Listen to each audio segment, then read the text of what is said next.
This is KSL Sunday Edition with Boyd Matheson. Welcome to Sunday Edition. I am Boyd Matheson. Each Sunday we attempt to divide the rage from the reason, elevate the conversation, connect the dots, and make the news make sense. We have conversations with great thinkers, great leaders, and great people making a difference. We talk politics so we can discuss society, and we explore society so we can discuss principles and the people in America who live them. We bring the best and brightest to Utah, and we send the Utah model to our nation's capital and beyond. Well, as we enter the 2024 election cycle, all of us will be presented with countless opinion polls, hypothetical political matchups, a steady stream of experts purporting to know what the state of the nation is or where the heart of the soul of America lies. Well, we're going to go to the real expert today. Scott Rasmussen has long been recognized as one of the world's leading public opinion pollsters and top political and social analysts. He constantly has his finger on the pulse of the nation, and his knowledge of history enables him to put the latest news in a larger and more important context. Through RMG Research, Scott is engaged in the ongoing effort to restore America's founding ideals of freedom, equality, self-governance, and community-driven solutions.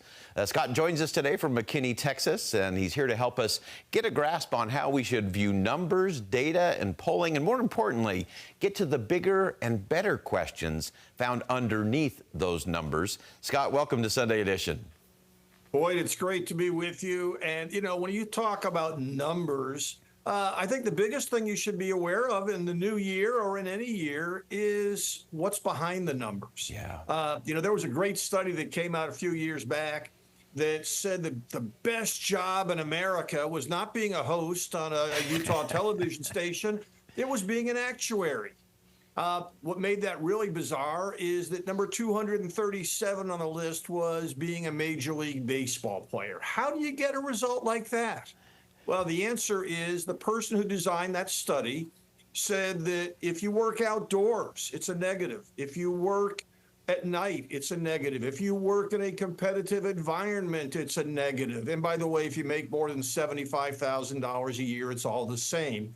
What that tells you is not what the best job in America is. It tells you what that person who designed the study thinks it is.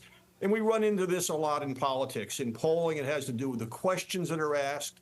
It has to do with the way they're analyzed.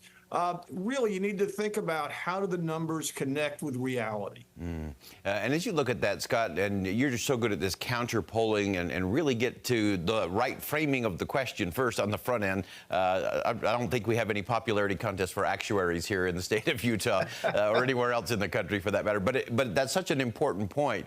If you don't frame it right on the front end, doesn't matter how you interpret on the back end, garbage in, garbage out.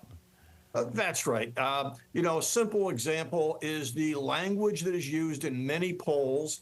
Most political polls actually they're framed in the language of a Georgetown cocktail party. They assume that people in Utah and around the country speak that same language, and they don't. I've read polls where they ask people about intersectionality. Hardly anybody knows what that means. There are polls asking people what it means if they like the phrase woke or not.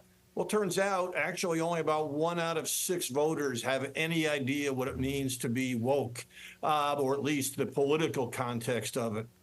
And so the problem with these polls is they're put out there in a certain language. People answer to the best of their ability, not knowing what the terms mean. And then the people in D.C. analyze them and assume that they're talking the same language. It's just not the case. And on lots and lots of issues, you see huge gaps based on this misunderstanding. It's almost like we're two nations separated by a common language. Yeah, absolutely. And so as you look at that and as you go through this process on a daily and weekly basis, as you're analyzing information, it's a very complicated world that we live in right now, and the interconnectedness of it all makes it even more complex. One of the things that I always love about how you go about your work, Scott, is that you always bring in this element of history into it as well. Why is that so important in terms of giving us the right context in terms of where things might be going? Well, let's take a very short-term history back to when I was young, which is longer ago than I'd like to admit. But in that era, we only had 3 television networks. 93% of the primetime audience watched those networks, watched the shows. We all had the same vocabulary. Even if you didn't watch a show, if you didn't watch Bonanza, you still knew about Bonanza because there was just not a lot of options. So that meant when you were asking questions in a polling context, you could use the language, you could use the references that we all shared. Well, now, there are so many channels and streaming channels, and there's social media platforms, and there's people putting out indie products. We don't have that. So the first thing you have to do in recognizing the history is to, if you're looking at data from 40 or 50 years ago, that was a different world. When we talk about things today, you have to recognize just how different it is, how decentralized it is. And that, by the way, means there is not a common language. You have to get at things from a variety of angles. Yeah, and as you look at that common language, just in our last minute here in this segment, Scott, as we look at that common language, what are the things that you're sensing or hearing as some of those, we always talk about what's the word of the year going to be. From your sense, what words are you looking for, or what should we be listening for, especially in an election cycle? There's not a single word. I don't believe in magic words, but I do believe in context. And I think what people are looking for is a little bit of respect. They would like political leaders to respect the fact that the people are supposed to be sovereign. They don't sense that in either political party. They don't sense that either political party or its leaders are honest in dealing with them in a straightforward way. And they really want to have that respect that would say, we trust you to live your own lives the way you see fit. Now, there may not be a magic word for that, but there's a sense that the political leaders are fighting each other so much they're forgetting who's supposed to be in charge. I love that. Respect may actually be the right word for the year, I think, for everyone there. And obviously there's a lot going on in the divisiveness, and both the extreme left and the extreme right seem to be outsized voices. We're actually going to stay with the conversation with Scott Rasmussen as we get behind the numbers, we look at the meaning behind the polling numbers, and what we're learning about the American people in a pivotal presidential election year. We'll dig into all of that and what we call the movable middle. Scott's going to explain that to us coming up next on Sunday Edition. Stay with us. We'll be right back.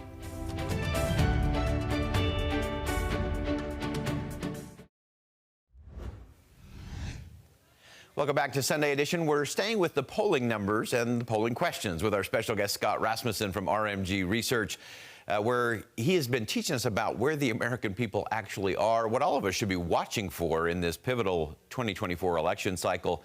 Scott, politicians love to pump up the divide and the divisive language. You've been tracking a group that you call the movable middle, kind of the center left to center right. Who are these people? Are they really the big bulk of the people in the country? And what kind of conversation do they want to have in 2024? Boyd, let's start with the divisiveness that the political world sees or perhaps provokes. You hear a lot of talk about we're a 50-50 nation.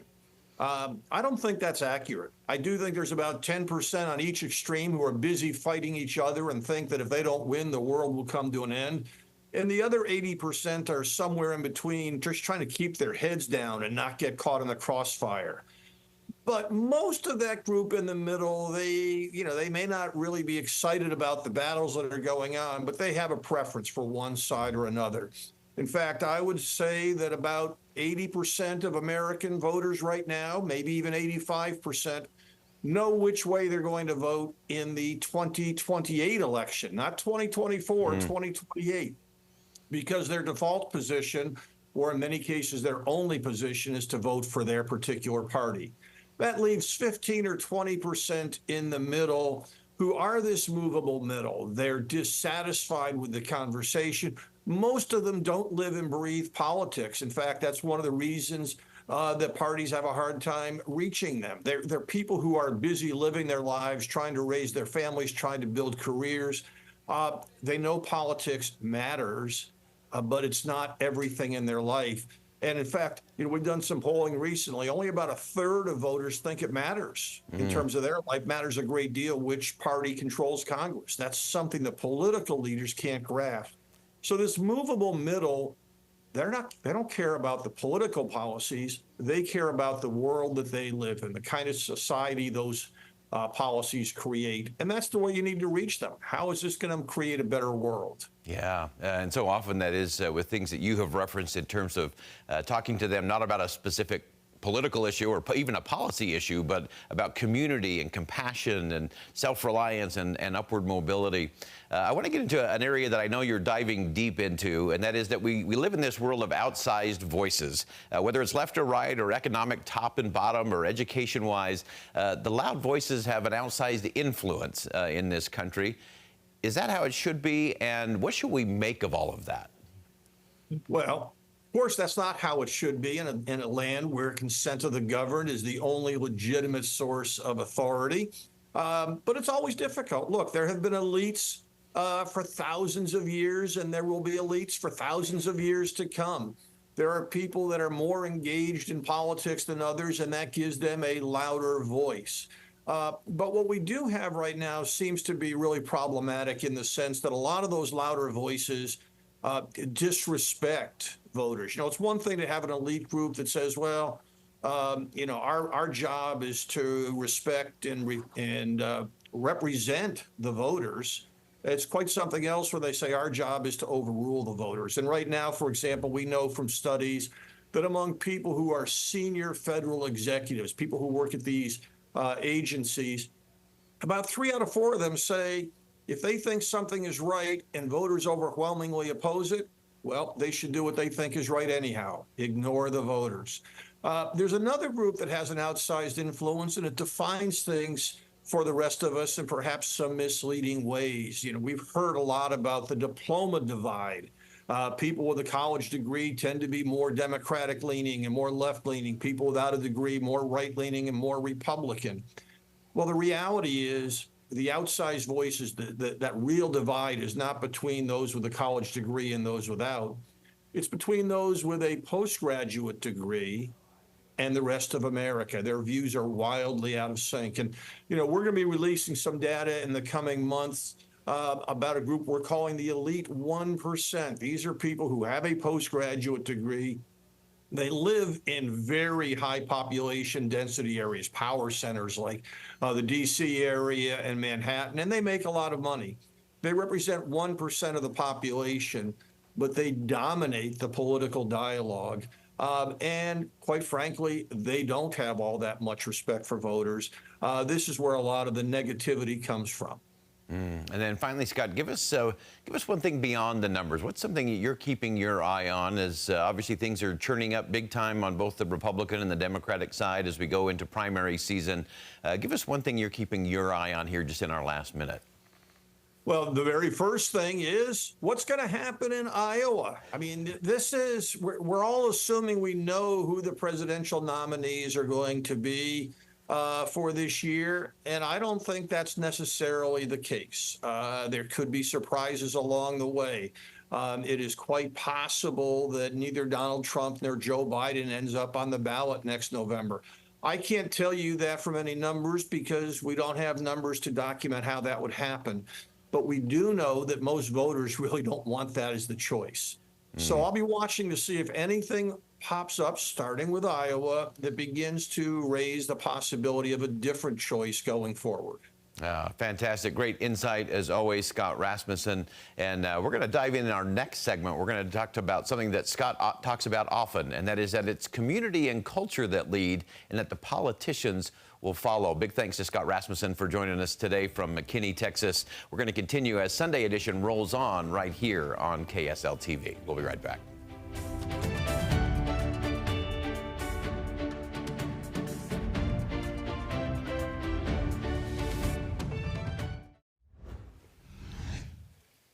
Welcome back to Sunday Edition. I'm a firm believer that community and culture lead and politicians actually follow.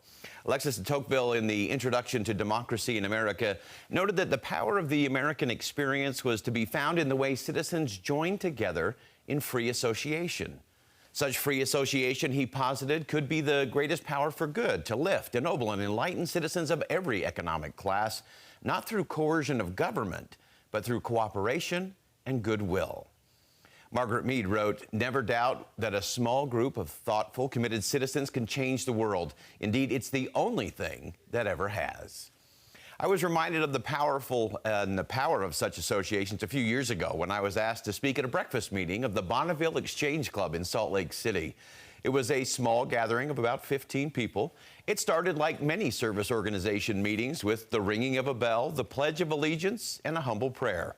Pure Americana. I was starting to think through where I would start my speech and what I could say to the group that might be of benefit. And I almost missed the magic of the meeting. There were two important items of business. First, the group was planning to take some children in need to go bowling during the holiday season. Second, because it was December, there was a sign-up list for bell ringing shifts for the Salvation Army. I realized that this group really didn't need me to inspire anyone at all. I was struck by the powerful simplicity of simply doing good. No government mandate required. Just good people doing good things. So on a morning in December when I had been pretty pessimistic about America's broken politics, I came away once again inspired by the real power of the American people. You see, this type of free association to exchange ideas and find opportunities to serve has a long history in this country.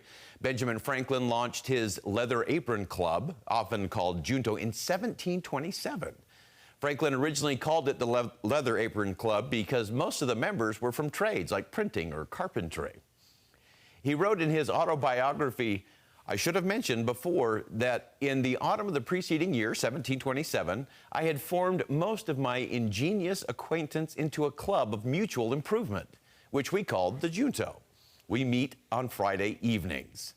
The rules that I drew up required that every member, in his turn, should produce one or more queries on any points of morals, politics, or natural philosophy to be discussed by the company. And once in 3 months, each would produce and read an essay of his own writing on any subject that he pleased. Franklin also used a series of questions to frame the group's meetings, the discussions, and the actions that were similar to other improvement or temperance societies of the day. There were some questions laid out by Cotton Mather's Neighborhood Benefit Society, which were mirrored by Franklin. Some of Mather's Neighborhood Benefit Society questions included great things like, do we know of any person languishing under sad or sore affliction? And is there anything we may do for the succor of such an afflicted neighbor? Or is there anything which we may do well to mention and recommend for the justices for the further promoting of the good of the order? Is there any matter to be humbly moved unto the legislative power to be enacted into a law for public benefit? All great questions. Franklin's Leather Apron Club had 24 specific questions, including things like, what new story have you lately heard agreeable for telling in conversation? Have you lately heard of any citizens thriving well, and by what means? Do you know of any fellow citizen who has lately done a worthy action deserving praise and imitation? Do you think of anything at present in which the group may be serviceable to mankind, to their country, to their friends, or to themselves? Do you know of any deserving young beginner lately set up whom it lies in the power of the group in any way to encourage? And have you any weighty affair in hand in which you think the advice of the group may be of service? Mather summarized the potential for good that such an association could bring about, saying, the man that shall produce and propose such societies will do an unknown deal of good in the neighborhood. Well, as I looked around the room at the Bonneville Exchange Club that December morning, I realized that this small group of thoughtful, committed citizens had changed the world. Without fanfare or headlines, they just helped each other, talked about important principles, and served the people in their community. Doesn't get any better than that. It was a bit of a full circle moment for me in the end, as my father, Robert Matheson, had been one of the founding members of this very club and its first president nearly 50 years before. Now, I noticed looking around the room, there weren't many young professionals left in the room, but there certainly should be in that kind of organization. I think a new generation of service organizations and members would do wonders for the world. The Bonneville Exchange Club and countless similar organizations around the country give me great hope for our nation. I saw around that table on that day a tiny army of earthbound angels without wings and a team of superheroes without capes. America at its very best. The liberty to freely associate and the notion to use it to improve lives and make a difference for fellow citizens is still a defining characteristic of a most unique nation. Now, finally, as we turn the calendar and the turning of the year, that's always filled with abundance and hope, renewed optimism for what comes ahead. There's something magical about that fresh start emanating from a new calendar that promotes big goals, fosters new resolutions, and drives an inner desire to do better and be better. I think the essence of a new year is contained in the simple question, what if? As in, what if this is the year to make our highest hopes and dreams a reality? So here we go. What if? What if we rejected the politics of personal destruction this year and focused on principles and policies? What if members of Congress were less worried about re-election and more concerned with doing what's right for the American people? What if the American people realized that community and culture lead and the politicians will follow? What if citizens realize there's much more that unites than divides us as a nation? What if we recognize that the solution to any problem begins when someone says, let's talk about it? What if everyone engaged in elevated dialogue instead of partisan rhetoric? What if citizens rejected the false choices regularly served up by politicians? What if we all understood that solutions to problems won't emanate from some marbled hall in Washington, but they'll be found in our homes, in our neighborhoods, and right here in our own communities? Well, that may seem like an impossible and unrealistic list of what ifs, but what if we tried it anyway? I'm convinced that the test for each of us individually and all of us collectively is to take all of those what ifs and make it what is in 2024. Well, that wraps up Sunday Edition for this week. I'm Boyd Matheson. Thanks so much for joining us today. And as always, as you go out into the world today, make sure you see something that inspires, say something that uplifts, and do something that makes a difference. Music and the spoken word is next.